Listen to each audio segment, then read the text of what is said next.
Hello, my name is Kyle Thacker with Ace Consulting. I've got the privilege today of sitting with our VP of Field Operations, Mr. Josh Jewell. Josh, how are you doing today? Good, brother. How are you? Doing pretty good, man. Doing pretty good. So just wanted to basically take some time and walk through a couple things with you. I know as the VP of Field Operations, you work a lot with our guys that we send out in the field day to day. We offer a lot of different clients, a lot of different positions for federal and commercial projects. Just wanted to basically take some time today and explore one of the types of field positions that we offer that most people may or may not be familiar with, and that is our CMRs. So if you could just open us up with kind of what is a CMR? Sure. Yeah. So CMR is a construction management representative.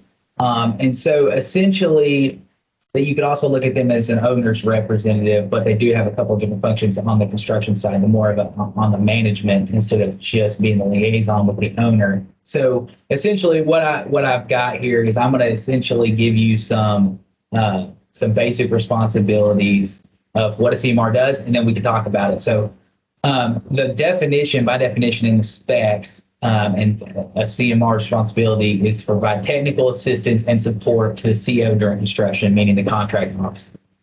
With that, obviously communication is key. They're going to be involved in meetings. They're going to be scheduling, attending, preparing agendas, and then also taking meeting minutes. They're also going to be doing submittal reviews, which is a big one.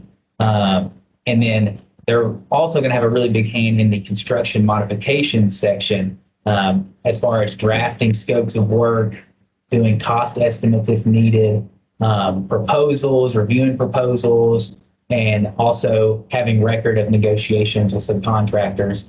And then the other part of it is inspection. So they're going to be doing general inspections throughout the project, and then also doing architectural and engineer inspections if those are needed as well. So with that, it really depends on the project, all of those things. Sometimes a project will have all of those things. Sometimes a project will have some of those things. Right. It really just depends on which government entity you're working for. You may be working in DC for the House of Representatives, and you're probably going to have a lot more visibility on a project such as that. You're also going to probably have some clearance issues with going into rooms, so you're going to have to schedule out inspections and things of that nature. But for the most part, the construction management representative is the eyes and ears of the owner / government entity that is funding the project. That makes sense. That is a very handy individual to have. It sounds like they're very involved on the process or on the project and can be, utilized in whatever way really makes the most sense. That actually kind of leads into my next thing, which is, in your opinion, when is a CMR needed, I guess? So that depends heavily on the source of funding. So where the money's coming from for the specific project and who the owner is. Gotcha. It also could depend on how many shifts a job has. Are they going 24 hours a day? Is it in a really remote location? You see construction management representatives on GSA projects a lot because you're looking at dealing with the National Park Service, the House of Representatives, and other high-level government agencies. So when that occurs, like let's say National Park Service, for instance, most of those projects are going to be inside the park. There's probably not going to be a whole lot of stuff around. And they're probably going to be on some sort of a time crunch because they're going to have to shut down part of the park for that. So a specific example of that would be a construction management representative that we sent up to a location to do a 9/11 memorial. They had to have the project completed in a certain amount of time because they were having a big event to unveil it. So with that, they shut down part of the park there where it was going to be at, which has a lot of different hands involved as far as diverting traffic. You may have to shut down trails if you're in out west of the national park. You may have to block off parking lots. So when those types of logistics are involved in a project with the government, you're going to want to have a construction management representative involved because they're going to be able to actually be on site. So a construction management representative, that was one thing I should have mentioned earlier, is on site. So they're not from a remote location. They're not working out of an office. That makes sense. Yeah, so that helps the government agency also not having to have one of their PMs on site at all times. Obviously, they're going to be there for certain aspects and meetings and things like that. But with the construction management representative being there, that gives them the ability to run multiple projects, figure out back end things. If they're having some design issues or they're doing some design modifications, they can be dealing with the architects and engineers and not having to actually worry about what's going on site because there's somebody there that's their eyes and ears that's going to be giving them daily reports. It's going to be in all of those meetings. It's going to be meeting with the subcontractor and the general contractor involved with the project. And that's key too. I mean, it's really key for the construction management representative to have a good relationship with the government, but also have a really good relationship with the general contractor because they are going to be the ones working with them on a daily basis. Absolutely, man. I can see,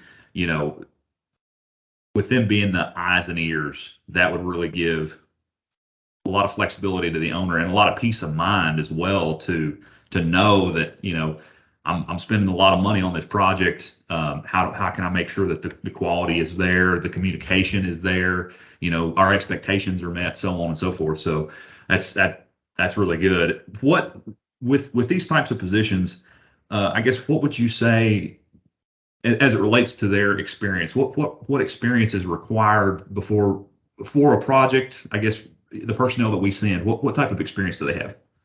So that also depends on the project. Obviously, they're going to want a construction management representative to have related experience and have done similar type projects previously. Quality control managers for federal projects are really good construction management representatives because of the inspection aspect of what they do in their QC role. They can roll that over.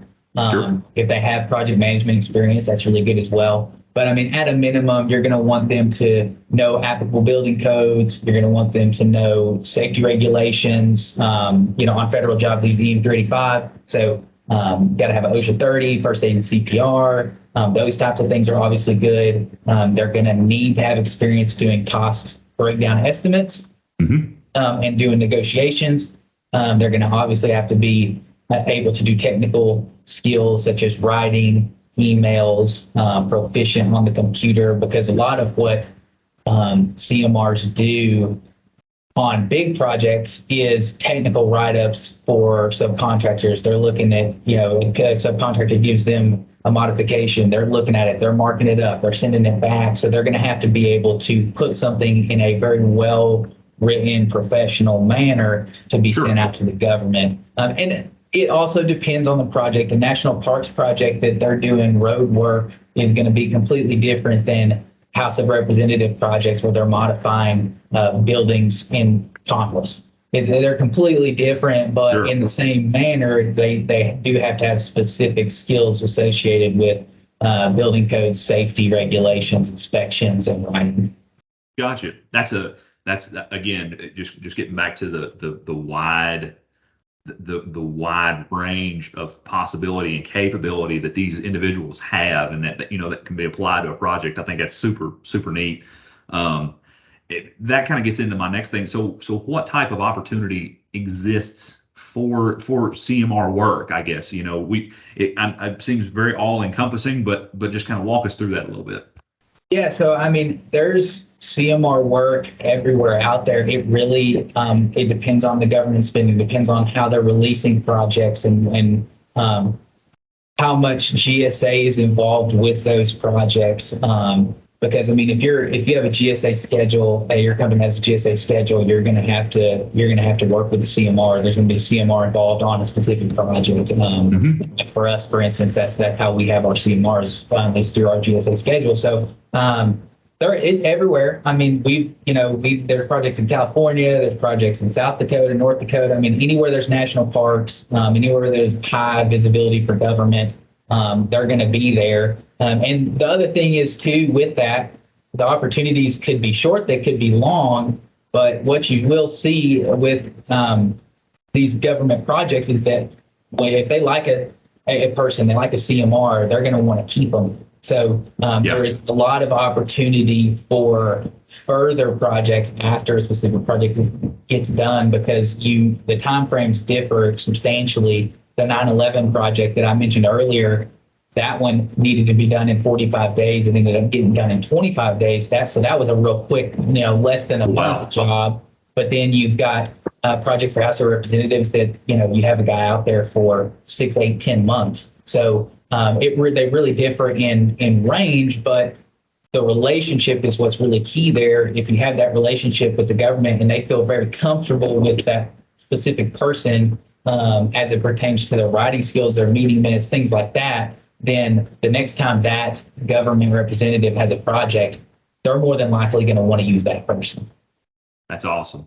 That's awesome. And it seems like on construction projects, having that relationship with somebody that you trust, that you've worked with in the past, that is going to do a good job and has your best interest in mind on the that seems to be everything. And I think that's super helpful, how you can fold one CMR right on into the next project. Hey, you've done a great job for me here. Let's continue that. You know what we're looking for as an agency, and kind of furthering that on. Yeah. I mean, it cuts out the logistics involved there, especially on the government side, right? So the government has spending lots of money, like you said earlier, so they're wanting somebody that's top notch. And once they get that person, they do not want to let them go. So if they have another project that's going out to bid and they already have the person in mind, it helps them out immensely. If they can even get them on board sooner to help out on the front end with things. So you're absolutely right. Sure. Yeah. And especially now, with the remote nature of certain things and kind of getting things, it's certainly an in the field position. But like you say earlier, that we can get, some guys up to speed and get them, involved in the project as early as possible. That's certainly going to help. So I don't know. This has been hugely helpful for me. So again, I know that this is a lot of information that these guys carry around, and I'm sure that this is probably just common hat for you. But if somebody wanted, to get some more information on our CMRs or CMR, maybe even, apply to become one of our CMRs, I guess who would be the best person to reach out to? Kind of what would that process look like? Yeah. So, I mean, if somebody is interested in a CMR position or learning more about it, they can obviously call our office and ask for field operations. Our office number is 859-305-0895.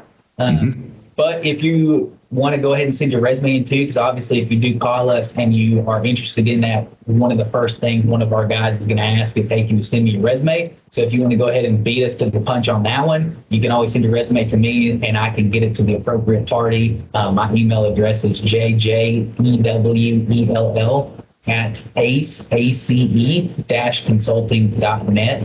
And so you send that to me, I'll obviously hit you back up and say received, and then we'll get it to the right person and potentially set up a phone call and kind of go from there. That's awesome, man. Well, these guys, I'm sure from the client's perspective, they're at ease knowing that these folks are out there. I know that obviously this caliber of person hopefully is easier for you to manage as VP of field and all this stuff. You're working with some quality folks. So we appreciate the time today, and just thank you so much. Yeah, absolutely, brother. Appreciate it. Have a good one. Yep.